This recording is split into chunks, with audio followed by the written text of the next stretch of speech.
you. This is Vicki Joe.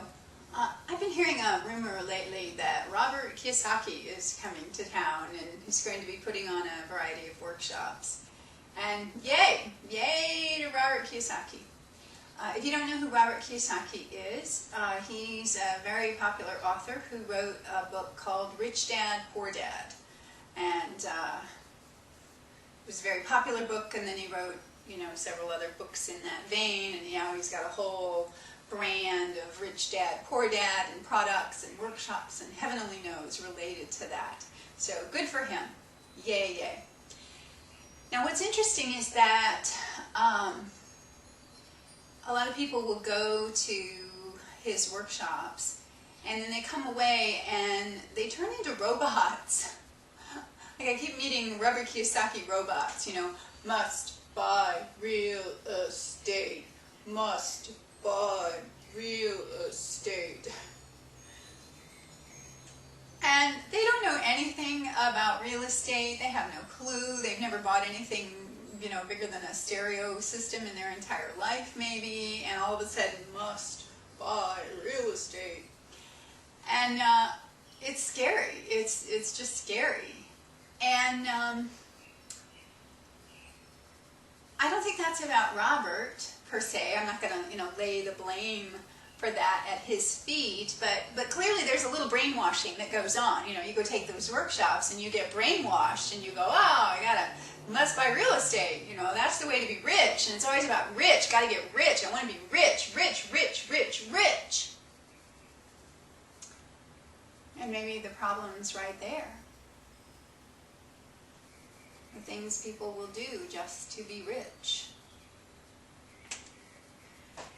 Now, Kiyosaki's book is called Rich Dad, Poor Dad, and he tells a story in the very first chapter or two, as I recall, that his dad, his biological father, worked at a university and didn't earn a lot of money. And Kiyosaki was frustrated growing up that, he could not find a role model in this man. And somewhere along the way, he encountered another man, and he more or less hooked up with this man, and this man mentored him. Became, in essence, what I'll call his psychological father.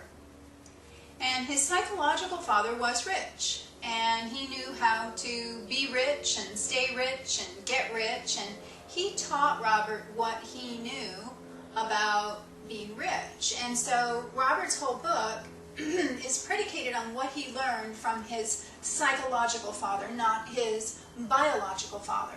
And it's a comparison of, this is the psychological father and his lessons and rules, and let's compare that to my biological father and his lessons and his rules. Which is an interesting enough precept. What I noticed that not too many people pay attention to, and maybe I'm the only person to take this stance, but I kind of grew up with a rich dad, not that he was rich, God knows we weren't rich, but he was a salesman, and he was about, let's make the money, you got to make the money, how much money are you going to get, and how are you going to earn money with that? And so it was always the money conversation, the paying attention to the almighty dollar. And I'll be honest, it might have been really cool to have a dad who was a university professor. Now, maybe I wouldn't have been rich. I wasn't rich anyway.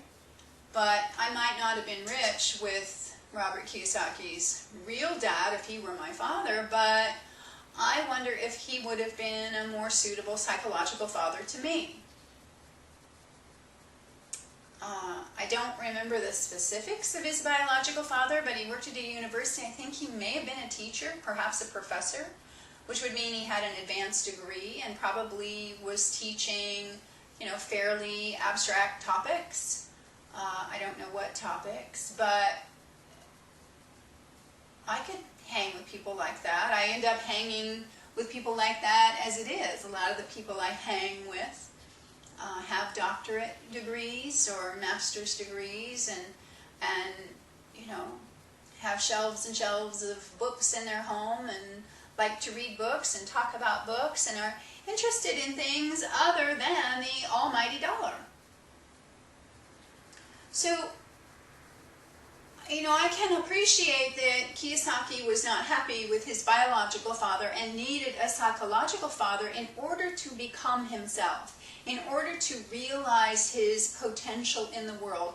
And God love him, more power to him. That's fabulous. Right on. However, I think we need to be wary of believing that we all need that kind of a psychological father.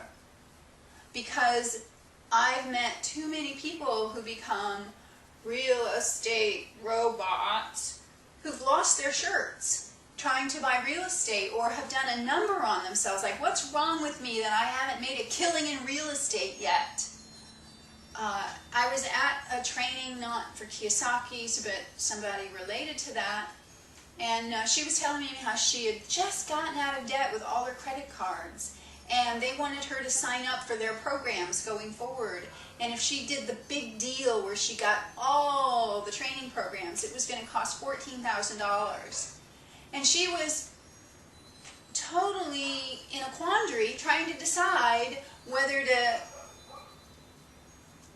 sign away $14,000 on her credit card in one moment instead of hanging with the fact that she had just paid them off and was debt-free. Like, in that instant, she was going to make a $14,000 decision.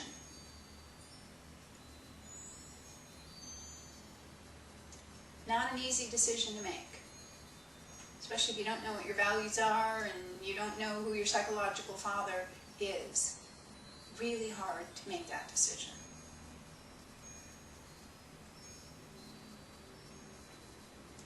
So I just think that's a really interesting place to look. Like, who's your psychological father? Who's your psychological mother? And how do they compare with your biological father and mother? And if you could choose which one did a better job of parenting you or is better suited, which would it be? And what's that based on?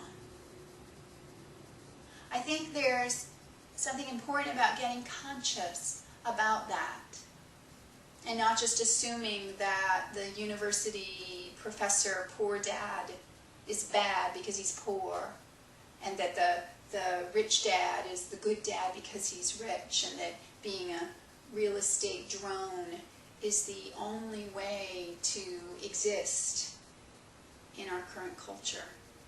Where's the awareness in that?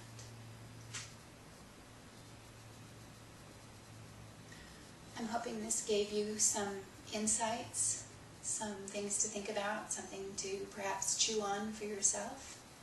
And with any luck, I hope I'll be speaking to you again soon. Ciao.